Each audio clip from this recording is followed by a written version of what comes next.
He sat alone in a bunker with the power to start or stop World War III. This is the story of Stanislav Petrov.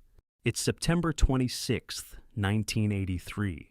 The Cold War is at its most dangerous point. The Soviet Union and the United States are locked in deep mistrust. Each side terrified the other might launch nuclear weapons first. The idea of mutually assured destruction, where both countries could wipe each other out, looms over everything. Into this tense world steps Stanislav Petrov, a quiet lieutenant colonel in the Soviet Air Defense Forces. He arrives for a regular night shift at a secret underground command center built to spot any American nuclear attack right away.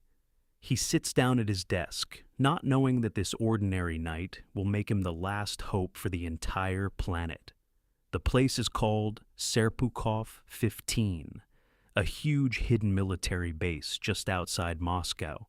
Its job is to watch the Soviet early warning satellites circling high above Earth. Inside, the air feels heavy and still. Dim lights glow overhead, machines hum quietly, and silence rules, broken only by the soft clicks and beeps of equipment. Petrov's workstation has a curved row of old computer screens lit up in bright amber and green. Around him sit other officers, all following strict rules and trusting the high-tech warning system completely. This is a place where obedience is everything, and the machines are supposed to be perfect. Just after midnight, everything changes in an instant. A bright red light starts flashing on Petrov's main screen. A loud siren cuts through the quiet bunker like a knife. Everyone freezes and stares at the big wall display.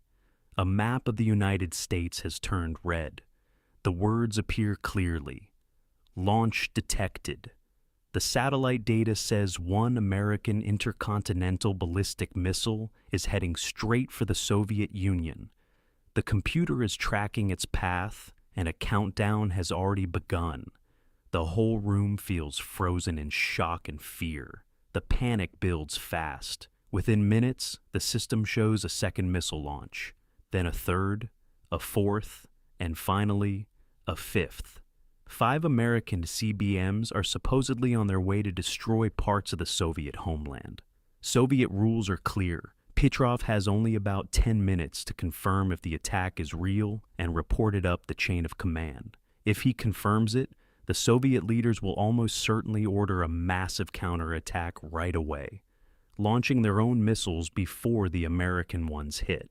In those few frantic minutes, the lives of hundreds of millions of people depend on what one man decides to do.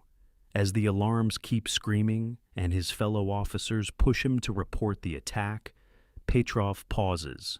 He doesn't rush. He's not just pushing buttons. He's trained to think and analyze. His mind starts working through the fear. Something feels wrong. Why would the United States start a full nuclear war with just 5 missiles? A real surprise attack would use hundreds, maybe thousands, to knock out Soviet defenses first. He quickly checks with the ground radar teams. They see nothing on their screens, no missiles. Deep down, his instincts tell him this is a mistake, a glitch in the system. Later, he would recall sitting frozen, thinking, I had all the data to suggest there was an ongoing missile attack. If I had sent my report up the chain of command, nobody would have said a word against it. But he also felt paralyzed for a moment. All I had to do was to reach for the phone, but I couldn't move.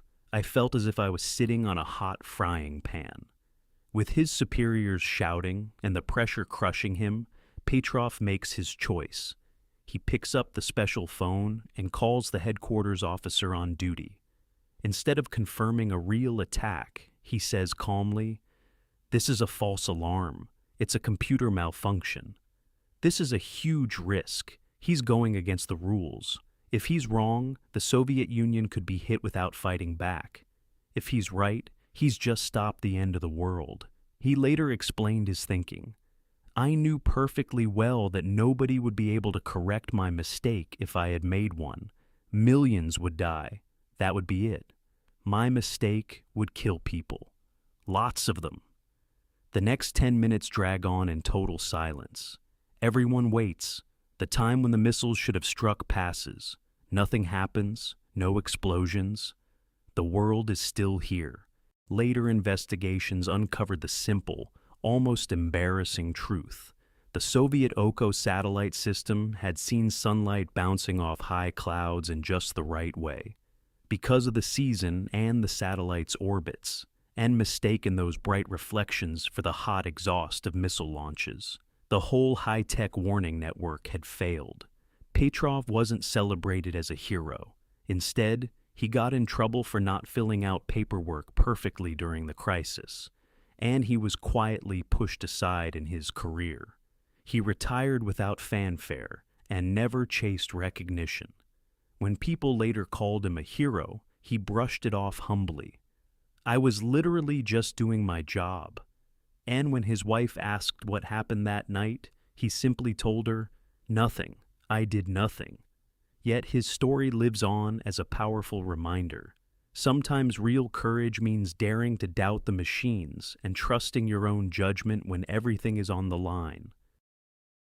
One man, one moment, and one impossible choice prevented a disaster no one would have survived.